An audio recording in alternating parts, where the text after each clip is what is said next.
O antigo texto taoísta Shongi descreve Lietsu como o sábio que cavalgou o vento com uma admirável indiferença às coisas externas, e portanto, em sua leveza ele estava livre de todos os desejos de buscar as coisas que supostamente nos fazem felizes. Lie Yoku, também conhecido como Lietsu ou Mestre Lai, é atribuído como autor do antigo texto taoísta homônimo. Embora haja um debate entre os estudiosos se Lietsu realmente existiu ou não como pessoa, o texto é considerado a terceira escritura mais importante do taoísmo, depois do Tao Te Ching e do Shongi. O Lietsu contém muitas histórias com temas filosóficos como a natureza da realidade, o propósito da vida e o funcionamento da mente. Um tema que percorre esta antiga escritura é a tendência dos seres humanos de se manterem no seu próprio caminho e, assim, sabotar um modo de vida espontâneo e sem esforço. Dominados por uma mente ardendo de desejo, tentando ansiosamente controlar o incontrolável, ficamos relutantes e incapazes de deixar o universo seguir seu curso natural, pois trocamos a espontaneidade pelo medo. E quanto mais lutamos contra o universo, mais dolorosas se tornam as nossas vidas, à medida que as coisas inevitavelmente mudam em direções que não gostamos. Mas como podemos reembarcar no fluxo natural da vida? E se ousarmos abandonar nossos apegos e desejos, nossos medos e inibições, e nos tornarmos leves como uma pena, como Lietsu? Este vídeo explora a filosofia taoísta de Lietsu sobre como se deixar levar e navegar no vento. O segundo livro de Lietsu conta como esse sábio taoísta se livrou do peso do mundo e se tornou tão leve que conseguiu cavalgar no vento e flutuar nas nuvens. Isso aconteceu após um período de disciplina do corpo e da mente, durante o qual ele abandonou as concepções de certo e errado. Após anos de prática, Lietsu percebeu que a barreira entre ele e o mundo exterior havia desaparecido, assim como o peso de seus ossos e carne. Sem saber, estava sendo levado pelo vento, afirmou. Viajando aqui e ali, eu não sabia se andava no vento ou se o vento soprava em mim. Fim da citação. Agora, andar no vento não deve ser interpretado literalmente. É uma metáfora para um estado mental o que poderíamos experimentar de acordo com os sábios taoístas, no qual nos movemos levemente pela vida como se estivéssemos flutuando. Nós navegamos no vento quando as circunstâncias externas não nos pesam, porque não resistimos a elas, mas vivemos em harmonia com elas. Lao Tzu e Chuang Tzu também apontaram esse estado de maneira única. Chuang Tzu nos diz para deixarmos nossas mentes vagarem pelo puro e simples, para sermos um com o infinito e deixarmos que todas as coisas sigam seu curso. Lao Tzu descreve-o como tornar-se um com o pó e que aqueles que o fazem não podem ser beneficiados nem prejudicados, aproximados nem alienados, tornados nobres nem sofrer desgraça. Imagine como a vida seria leve se nada no universo pudesse nos prejudicar.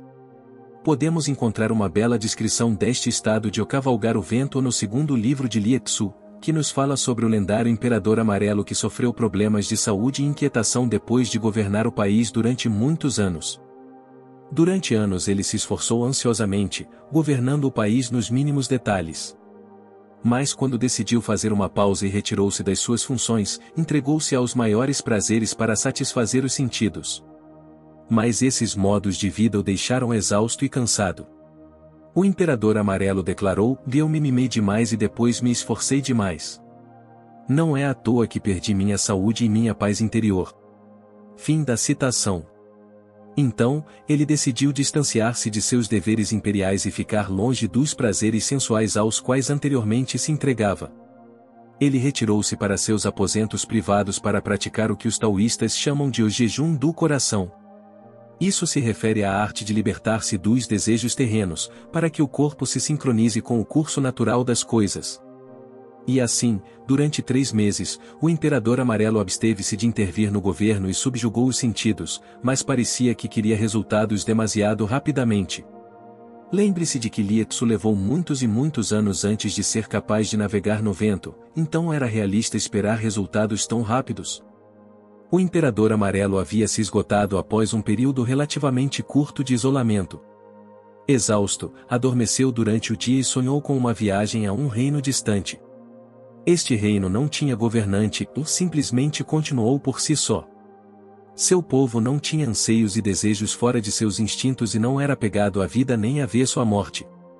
Eles eram sem preferência e preconceito.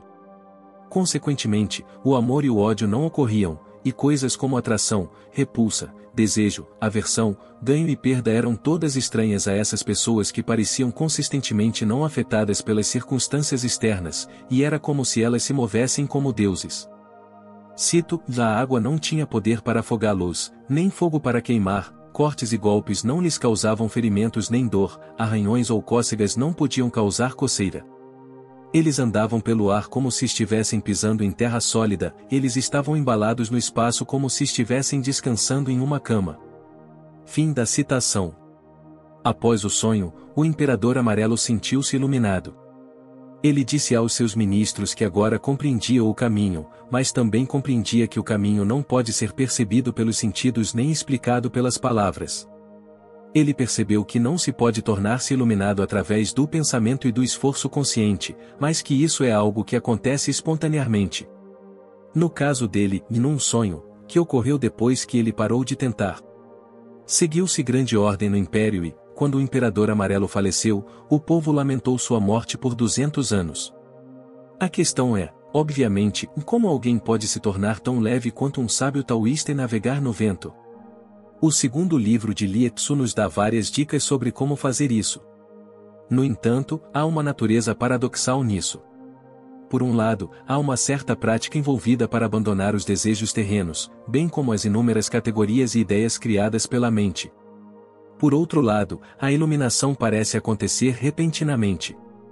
No caso de Lietsu, demorou anos, mas o Imperador Amarelo foi iluminado depois de apenas alguns meses.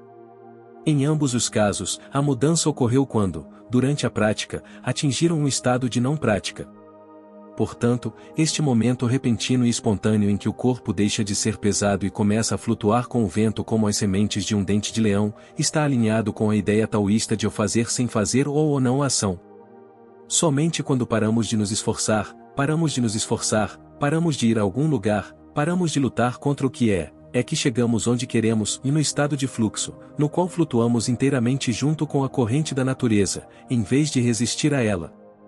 É assim, segundo Lao Tzu, que se alcança o domínio do mundo. Cito: quem busca conhecimento aprende algo novo todos os dias. Quem busca o tão desaprende algo novo todos os dias. Resta cada vez menos até você chegar à não ação. Quando você chegar à não ação, nada ficará por fazer. O domínio do mundo é alcançado deixando as coisas seguirem seu curso natural. Você não pode dominar o mundo mudando o caminho natural. Fim da citação.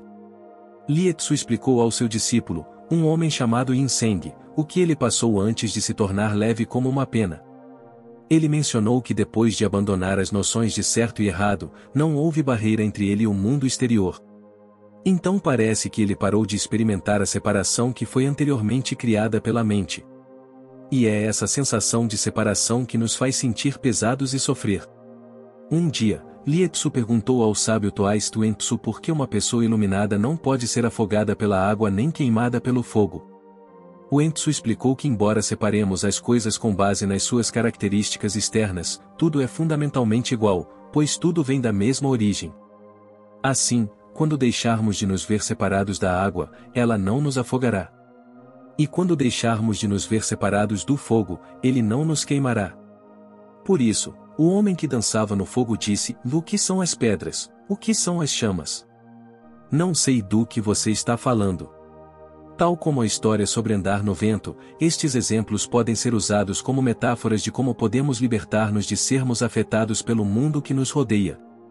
Novamente, isso não deve ser interpretado muito literalmente, e um significado mais profundo pode ser encontrado se lermos todo o segundo livro, que nos fala sobre os muitos milagres que as pessoas são capazes de realizar quando estão no estado de fluxo, e também, o que é talvez ainda mais importante, como as pessoas tendem a perder essas habilidades. Um fazendeiro chamado Chan pulou dos penhascos mais altos sem quebrar um osso, obteve joias dos rios mais profundos e resgatou feixes de seda de um prédio em chamas. Ele fez tudo isso, em pura espontaneidade, sem hesitação ou medo e desejo de lucro ou de boa reputação entre seus parentes. Só quando começou a pensar nos riscos é que descobriu o que é ter medo e começou a duvidar de suas capacidades. Por isso, ele decidiu nunca mais fazer essas coisas. Assim, quando o agricultor Chan saltou para a arena da vida sem relutância, ele não foi detido pela dúvida porque não tinha nada a ganhar ou perder. Ele embarcou no fluxo natural da vida e simplesmente fez o que fez. Mas desde o momento em que sua mente assumiu o controle, ele ficou em seu próprio caminho. Ansioso com o terrível destino que poderia encontrar no final do riacho, ele começou a se agarrar às pedras e galhos. E assim, seu corpo tornou-se um fardo pesado, em oposição à leveza que ele experimentava quando ainda fluía junto com a corrente. Ou como afirmou o filósofo Alan Watts ao refletir sobre Lietsu, o que é isso, então, ou a ausência de peso? Significa, em parte, que você não está se movimentando em constante oposição consigo mesmo. A maioria das pessoas se move em constante oposição a si mesmas porque tem medo de que, se não se oporem o tempo todo, algo terrível aconteça. Fim da citação. Lietsu nos mostra que somente quando transcendemos a dualidade da vida, de coisas como ganho e perda, atração e repulsão, maravilhoso e terrível, podemos nos tornar verdadeiramente indiferentes e começar a agir por nenhuma outra razão além da própria ação. Porque o que há para temer quando o resultado é irrelevante? Quando alcançamos este estado, não nadamos na água, mas a água nos nada e não somos queimados pelo fogo, mas nos tornamos a própria queima. E antes que percebamos, em um dia de tempestade, podemos de repente começar a navegar no vento. Obrigado por assistir.